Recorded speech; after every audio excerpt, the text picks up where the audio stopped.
morning from Brisbane colleagues, or good afternoon, or good evening, wherever you are. The central focus of our webinar today is modeling the infection risk from indoor exposure to SARS-CoV-2 in the air. Well, the concept of quantitative risk assessment that results or may result from airborne transmission of respiratory infections in public and residential indoor spaces is not new. In fact, the model developed by Wells and Riley for this purpose is decades old. The theories and mathematical foundations for the application of the theories, the well-known WR equation, have not been forgotten over time.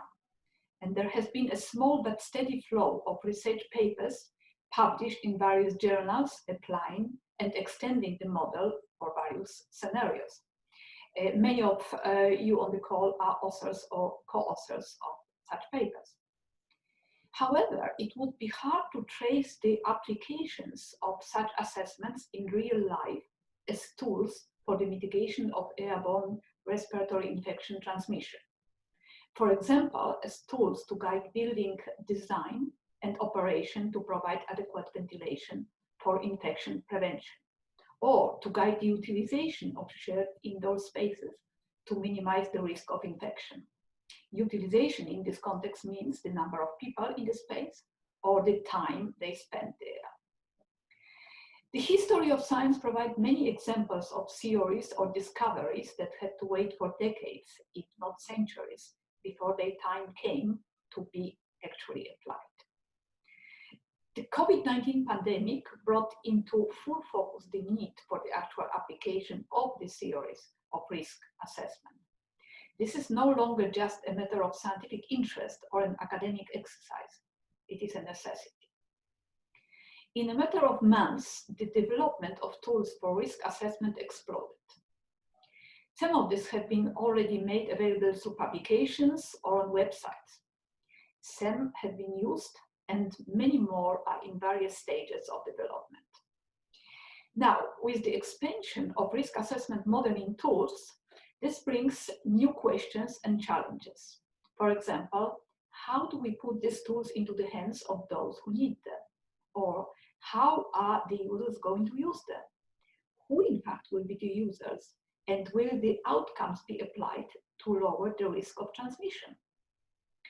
With the many tools available, a potential user will ask, how do the tools differ from one another? Which tool is the right one for my application? The rapid expansion of this field means that at the moment, we have no answers to such questions. While these tools all incorporate ventilation as a primary control measure, they differ in the inclusion of epidemiological aspects, in how emission sources are represented, and in how risk is calculated based on time-dependent exposure to infectious aerosols. They also differ in terms of their platform, target users, and overall degree of technical complexity. Hence, this our two-part webinar aims to discuss and compare the range of available tools. In other words, we intend to put all the toys on the table and play with them. We hope that by doing this, we will help potential users and in turn influence efficient and effective risk assessment and mitigation, and ultimately drive policy and regulatory change. Enjoy the webinar. Thank you. Good afternoon. I'm Professor José Luis Jiménez from the University of Colorado, and I'm going to present a brief introduction to the COVID-19 aerosol transmission estimator. You can find the estimator at this link, tinyurl.com/COVID-estimator. You can find a lot more information about how to protect yourself from aerosol transmission at this other link, tinyurl.com/FAQs.aerosol, and that has been compiled by many other scientists and myself. And I've given many talks and interviews, and if you look at my Twitter account at jlj.colorado, you can find links to many of those. So what are we trying to model? We're trying to model infection in a situation in which we share room air, such as in this picture. So here, some people may be infected and they are exhaling aerosols that contain the virus that are going to float in the air just like a smoke, and they're going to be mixed in the room. And a person which is socially distanced from the smokers may still get infected over time by inhaling this aerosol, this virus-containing aerosol, for which we use the smoke as an analog. We are not simulating two things. We're not simulating if you are talking very close to someone, then the probability of infection will be higher because the concentration of the aerosols and the virus will be much higher. Okay, so that's not included in the model. And we're also assuming that people are keeping good hand hygiene. So the model is what we call a box model in atmospheric chemistry or indoor air. We basically are doing a conservation of viruses, conservation of mass, if you will, within a box. And we assume we have an infected person who's exhaling these virus-containing aerosols that are filling the room relatively quickly. And then the viruses may lose infectivity over an hour or two. It may deposit to the ground slowly, but again, over a few hours. Or if they may leave the room through ventilation. In the cleaner comes from outdoors that doesn't have the virus, and the air from indoors that has the virus goes outside. And then we have a susceptible person, and we apply the Wells-Riley model of infection, which tell us what the probability of the person being infected is. And that's a model that was developed for measles and tuberculosis and also works for COVID-19. We also calculate the concentration of carbon dioxide of CO2. This is a very useful indicator because when someone is exhaling the virus, they're also exhaling CO2. And many of the processes that affect the virus, such as ventilation or such as being breathed in by someone else, also affect CO2. The analogy is not perfect, and we have written a paper about it, but this is still very useful because we have devices such as this one that cost only between $100 and $200 with NDIR technology that can measure CO2 very well. And outdoors, we see something like 400 parts per million. And in a poorly ventilated location, a car in this case, we had more than 4,000, meaning 10% of the air that we were breathing for the second time. And then when we started ventilating, the concentration went down a lot. So this is why it's useful to know what the CO2 concentration is. So let's look at the estimator itself. It's a Google spreadsheet that has a series of tabs. In the README tab, you can find a lot of information and links, videos, descriptions, limitations of the model, and some of the parameters. In the FAQ page, you can find many frequently asked questions about the estimator itself. But the most important are a series of spreadsheets where we can do the calculations. I'm going to show the one for the choir, which is the calculations for the Skagit choir that we have written a paper on. And we are going to have inputs in orange and less important inputs in yellow and the outputs in blue. So we have to tell the model how big is the room that we are considering, how long are the people there, how many times are doing this event, what's the ventilation rate, are we doing additional things such as having HEPA filters or things like that, how many people are present, how many of them may be immune, what type of activity and thus how many viruses are coming into the air, what masks people are wearing, and what the probability of people being infective is. So we have to choose, and the README file tells us how to choose the parameters. And then we get two types of results. One is the conditional results for one event, in which it tells us in this case, 88% of the people will be infected, which is what actually happened at this event. And it also tells us that the concentration of CO2 was about 2,500 ppm, which is a very high level, indicating the low ventilation.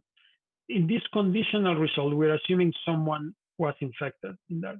We also have this absolute result in which we don't know if someone was infected. We assume that we have the same probability as anyone in the population at that time, in that location. And in this case, the probability is much lower because a lot of the time, no one is in there that's infected. Yeah. And the most useful thing with this model is to calculate the effect of control measures. And this was an example done by El País, which is very famous. We have a situation of a family gathering, someone was infected in there. And then if no control measures were taken, everyone would get infected. But if they start wearing masks and ventilating, then much fewer people got infected. And that's really what the model is most useful for. And thank you very much for your attention. This presentation is about air cleaning and the Harvard CU Boulder Air Cleaner tool. Many indoor environments are underventilated, and we really must increase ventilation with outside air or particle-free air to reduce risk of transmission. I want to provide resources to learn how to supplement ventilation with air cleaning using standalone high-efficiency particulate air filtration. These recommendations are really focused on reducing long-range airborne transmission. Ventilation and air cleaning will not reduce the risk of short-range airborne transmission. However, in long-range airborne transmission scenarios, we want to aggressively increase the ventilation rates. To do that by increasing outside air supply, opening windows and doors, and supplementing with additional air cleaning if you're unable to achieve enough ventilation, making sure that you can provide the right size air cleaner for the room in which you are applying it. A fan will draw particle-laden air through a fiber filter media, and the very small particles deposit in the filter by diffusion. The very large particles deposit in the filter by impaction and interception, and these combined create the filter efficiency curve where the minimum efficiency is at 0.3 microns, and a HEPA filter, this minimum efficiency is greater than 99%. Currently, there are no standards for testing and rating portable air cleaners, but many air cleaners are certified by the Association of Home Appliance Manufacturers, or AHAM. When you buy an air cleaner, you want to make sure you know what the clean air delivery rate is, and that will also help you understand what size of room this air cleaner would work in. If your air cleaner is AHAM verified, you will find a stamp on the product that tells you the size of the room that it can be used in. The California Air Resources Board provides information on air cleaners that they recommend, and the EPA has a very good guide to home air cleaners. The Harvard CU Boulder Portable Air Cleaner tool is accessible on the internet, and it's an Excel spreadsheet, which I'll walk you through next. This is what the page on the website looks like.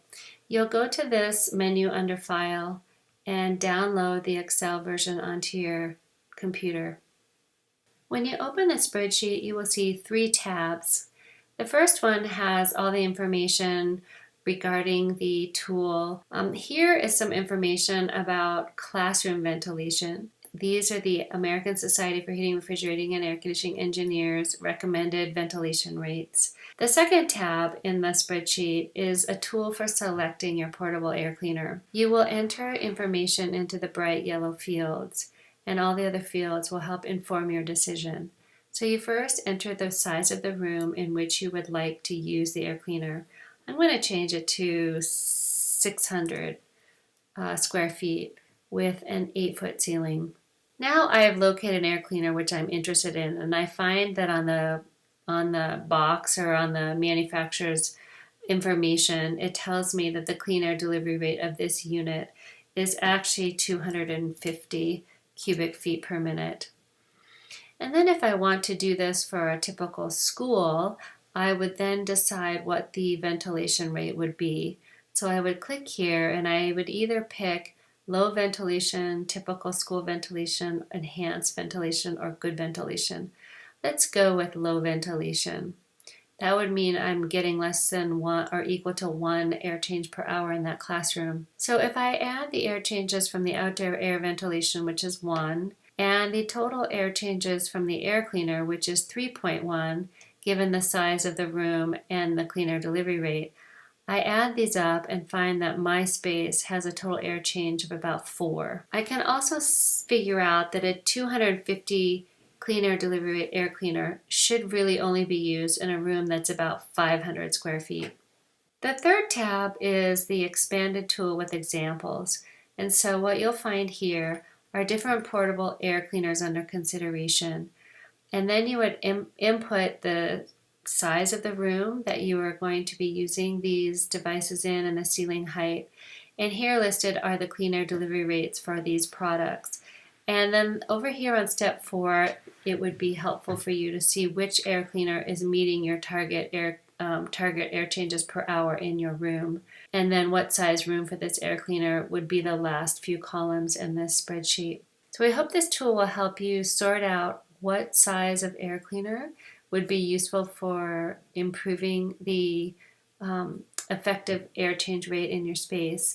And please note that this is not an endorsement of any of these products. This is just a simple example where we provided some of the products that are available on the market. Branch Patterns Facility Infection Risk Estimator module estimates the aerosol viral particle removal efficiency resulting from several different removal mechanisms, as well as the associated probability of infection for adults and children from either influenza or SARS-CoV-2. The probability of infection calculations are based on the Wells-Reilly model. To access the tool, you go to Branch Patterns website, which is www.branchpattern.com. In the upper right, there's a menu button. Click on that. Under Research, there's the Facility Infection Risk Estimator version 2.0. Click on that, and you go to the tool. At the top here is just some basic information. There's updates from the last version. There's a link to a previous webinar that goes over it in more detail. There's a user guide here. Click on that, and you can access a lot of more detailed information on inputs and outputs, what they mean, how to do them, how to decide on what to input. There's a lot of information on the calculations, algorithms that are used, why they were chosen, where they come from, that type of information. So recommend taking a look at it. Under that is the input information. It's broken into 3 sections. There's a demographics and room section here, so the number of people there, the activity levels, the room information, that type of stuff. There's the viral parameters, the type of virus that you're looking at, removal time, exposure times. If you're looking at productivity and health impacts over the course of the season, you can enter exposure times per viral season, sick days lost for each infection. Number of people infected, speaking, exploratory means. So there's several that you can select from. Level of virus shedding and percent vaccination for the flu. And then the main thing over here, the baseline and design set of conditions of strategies that you're employing to take a look at. So it's kind of set up like an energy model and from that standpoint. So, but everything from relative humidity, ventilation, MERV filter ratings, portable air cleaners, upper room UVGI, mask wearing, and you can set the percentage of the infected and non-infected wearing a mask. And so you can do that under the baseline and then make your changes under the design set of conditions so that you can compare them, right? Right now I have everything set up and input as for a classroom situation, but I don't have time to go over that in more detail here. Then the output, you get your the first 2 set of tables for adults and children here are just your summaries. Basically, it's the number of potential additional people infected based on the probability of infection calculations. So for the specific room and time that you're in question, in this case, it was 6 hours that was input for that specific room. And then you can look at it if you were looking at productivity impacts over a longer period of time, a viral season in this case, you can, it then also calculates that. And then if you input a weighted average salary, it'll translate that into dollars lost. Child, same thing, number of kids potentially impacted over that, for that space in that time, and then over the viral season in the building, and then number of days lost as a result of that. Then probably what most people are concerned about here is the probability of infection for adults and children. We've got it broken up so you can see it for each of the removal mechanisms that are input, what that translates to. But then what really everybody's looking at is the total. So the total for the design and the baseline conditions are down here with the delta, and then for the viral season, and then the same thing for the kids. Right, and then the last table is the viral particle removal efficiency output. So you can just look at the individual strategies. So based on a single exploratory event, what's the percentage of particles then removed after a period of time selected? The default is 15 minutes, but you can change that. So you can see it broken up for each of the removal mechanisms on the design side of things, but then also the totals given for baseline and design. There's also a hypothetical R value, which is just the number of infected over the original person that was infected. Okay, so that's the basics. That's my contact information, Marcel Harmon here, my colleague Dan Indiano, and contact either of us if you have questions about the tool or want some help on potentially how to use it. Over the last 6 months, we and others have used the tool for a variety of facility types, ranging from schools and universities to churches and offices.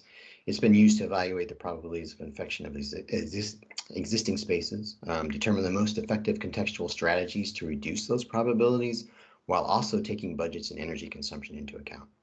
It's also been used to help argue for mask requirements, restrictions on singing during religious services, and establish maximum occupancy limits and exposure times. We've also checked the module against the Skagit Valley coral superspreading event, finding that it closely predicted the outcomes of that event.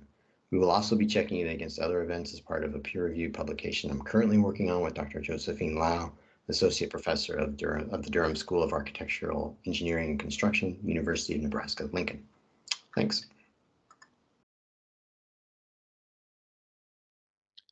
Thank you for your interest in an early tool in German language. I am not an expert in the field, just an eager mind. When I started in May, I wasn't aware of any suitable model, let alone an implementation. For a month or so, I developed prototypes and pondered how to integrate the Wells-Riley equation. Then Lydia Moravska kindly pointed me to the Quanta emission rate paper and the quantitative assessment preprint of Buonanno and colleagues. That was exactly what I had in mind, or rather, it was better, and it was published, so I implemented it. Later I verified that results are the same as for the Jimenez and Mikshevsky implementations. Thanks to Lydia Moravska, Jose Luis Jimenez, and Luca Stabile for discussion and encouragement, and to Giorgio Buonanno for taking the lead in developing an adequate model. The tool includes tables to calculate ventilation rates for natural ventilation. They have been parameterized from results of a CFD model for temperature-driven ventilation, as shown here, and for wind-driven ventilation. Input fields are yellow, output fields are blue. The tool employs the usual equations. Time does not allow to go into the details, but I shall come back to one equation shortly. Similarly, I will not go through the symbols in detail. Instead, may I draw your attention to a mathematical detail.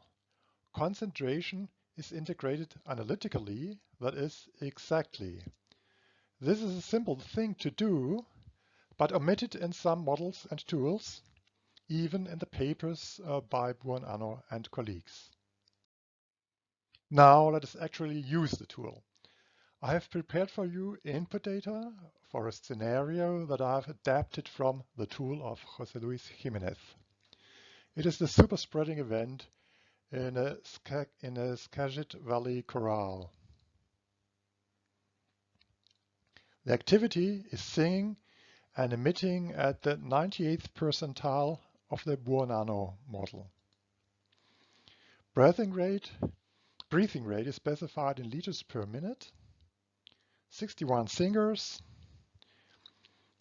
Deposition velocity of the particles. Virus inactivation rate. Area of the room. Height. Ventilation rate. Alternative ventilation rate. And finally, comments for documentation of the scenario. The output table presents time steps of a user-defined time series, here starting at 6:30 p.m. Regular or alternative ventilation rates as selected by the user. Presence or absence of one infectious person as selected by the user. Presence or absence of susceptible persons as selected by the user. Time series of virus concentration as calculated by the tool. And finally, number of infected persons as calculated by the tool. In this scenario, 53 out of 60 susceptible persons will be infected at the end of the rehearsal. In an alternative scenario, the singers take a 20 minutes break in the middle of the practice and open all the windows for better ventilation. The virus concentration is temporarily reduced to almost zero.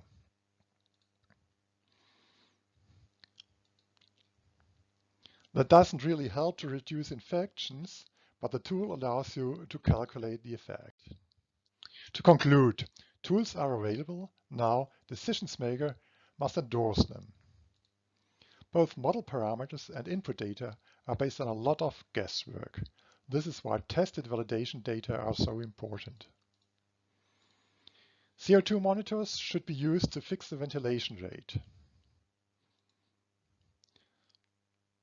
The tools need to be used now. As a developer, keep them easy, simple, and robust. Thank you.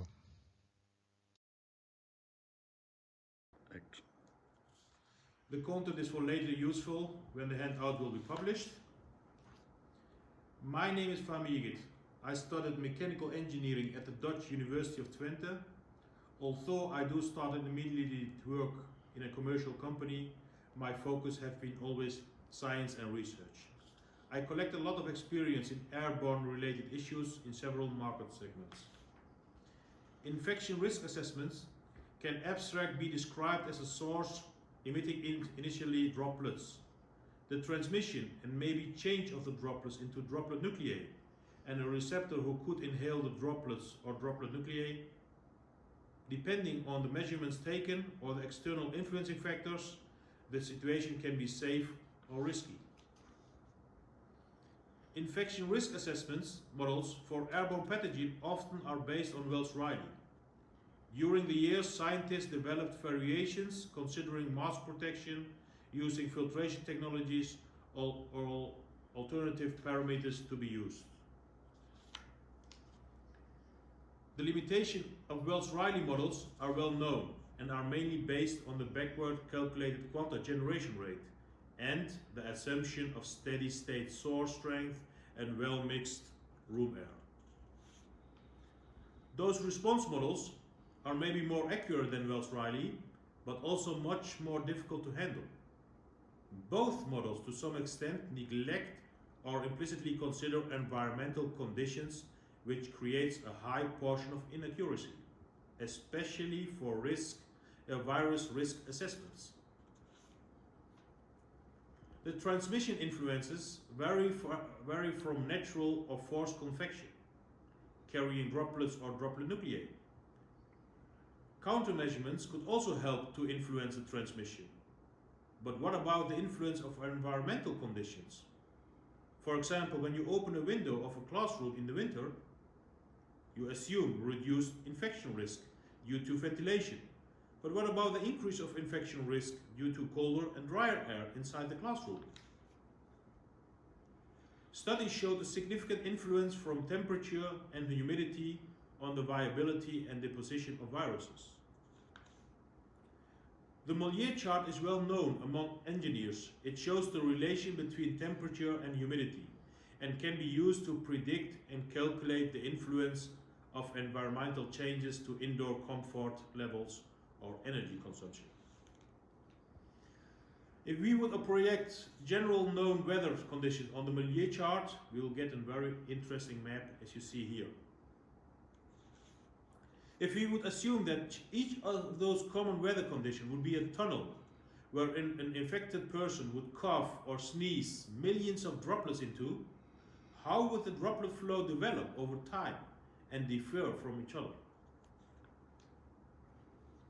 If we also would add for now an estimated factor for the viability and deposition loss, a very good picture would emerge under which weather conditions the biggest infection risks would occur. The values projected on the Mollier chart. If we would put all these data from all different weather conditions into the Wells-Riley variant, which considers the influence of viability and deposition loss, we see differences of almost 40% of more chance to get an infection when the environmental conditions change from best case inside to worst case inside with the air conditioning on, for example. This means that changes in environmental conditions shouldn't be neglected at all, especially in situations with higher quanta generation rates. The influence of forced convection should also not be neglected, especially under cold conditions. We see it here in the meat processing and the air conditioning in offices. Qualitative and quantitative statements for our classroom example show that the results following a tricky thing. If we would ventilate the classroom with cold, dry air, we could cancel the reduced risk by ventilation with increased risk by deterioration of environmental conditions. Our conclusion is that most risky assessment models are very handy, but get into trouble when environmental changes happen and prediction becomes difficult.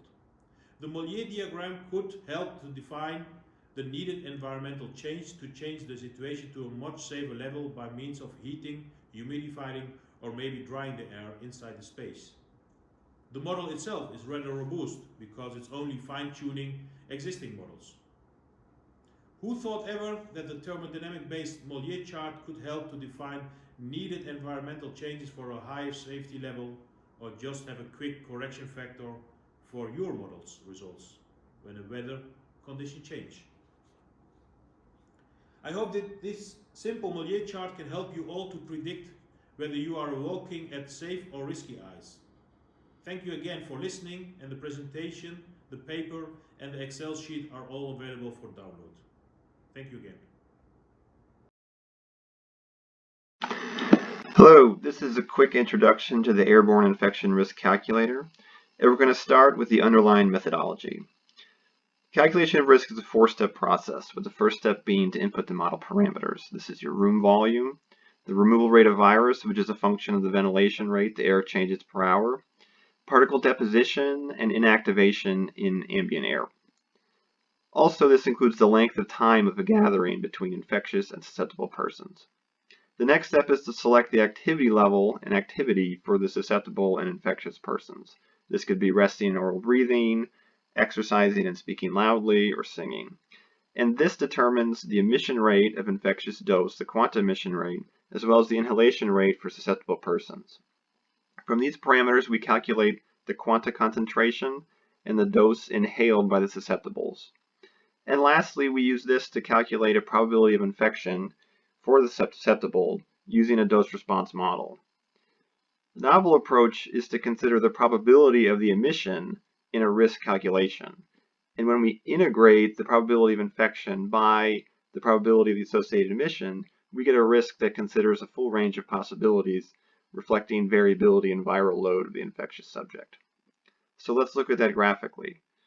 For the activity of light exercise and speaking loudly, the quanta emission rate may vary from 3.8 at the 10th percentile to 260 at the 90th percentile, with an estimated median of 32. So if we calculate the probability of infection for a specific room and model, using this activity, we get a wide range in possibilities, with a median probability of infection somewhere between 1 and 10%. If we consider the probability of the emission, you can see that emission rates above the 90th percentile are very low probability events, versus the median emission rate may happen with 1% occurrence probability. Calculating these two together, we get risk as a function of a fixed quanta emission rate, and when we integrate, we get the risk that considers the full range of possibilities, which the full integration of the 100th percentile, you can see the infection risk between 1 and 10%. Similar to the 66th percentile for this case. So the strengths and limitations of ARC, the strengths, we can consider the full range of possibilities using a probability density function. There's a transient transitional version, TEC, that enables assessment of exposure to aerosols left behind. And there's some automated sensitivity analysis functionality. Limitations, we assume a single zone, completely mixed box model. And it's not an epidemiological model. We do not consider the prevalence of the virus in the community. And of course, there's uncertainty in the dose response model for SARS-CoV-2. So now we're going to take a real quick look at the tool. Okay, so now we are in the AIRC tool itself, and we're going to start with the stationary exposure conditions model, where infectious persons and susceptible persons are together in perfect continuity. And in the tool, a white cell is one where you input a value, a yellow cell you select the result, and a black cell with white font is calculated by the model. On the left-hand side, you have your input parameters, including selection of susceptible activity level. And on the right-hand side here, you select your infectious occupant activities. Now in this case, this is 6 different versions of the model with different activities. It's not 6 different people doing different things. Think of it as a sensitivity analysis on the emission rate. Similarly, a sensitivity analysis for the ventilation rates provided, the air exchange rate, and results are presented in terms of the integrated infection risk for your 3 selected times, as well as a maximum occupancy to keep the reproductive number less than 1, considering the 90th percentile emission. Results are presented graphically on this tab. The method is presented as we went through in PowerPoint. And on this page, you can see the calculations, and you can also enter a fixed quantum emission rate for selection and a custom inhalation rate. The transitional exposure conditions version, TEC, is very similar, with the main difference being you can enter different coming and going times for infectious occupants and susceptible occupants. In this case, an infectious occupant is present for 60 minutes, exercising heavily, and a susceptible person enters the room half an hour later. Results are similar, with the added benefit of the exposure time corresponding to different probability of infection thresholds is presented for reference. You can also enter a custom emission rate and inhalation rate in the TEC version. Results are presented graphically. And you can do a sensitivity analysis on the emission rate quite easily, with those results also presented graphically. Lastly, calculations are in the back end of the tool. Thank you, and please feel free to email with any questions, and I look forward to discussing this on the webinar. And to conclude, here's the link to download the tool for technical support and the 2 papers upon which the tool is based.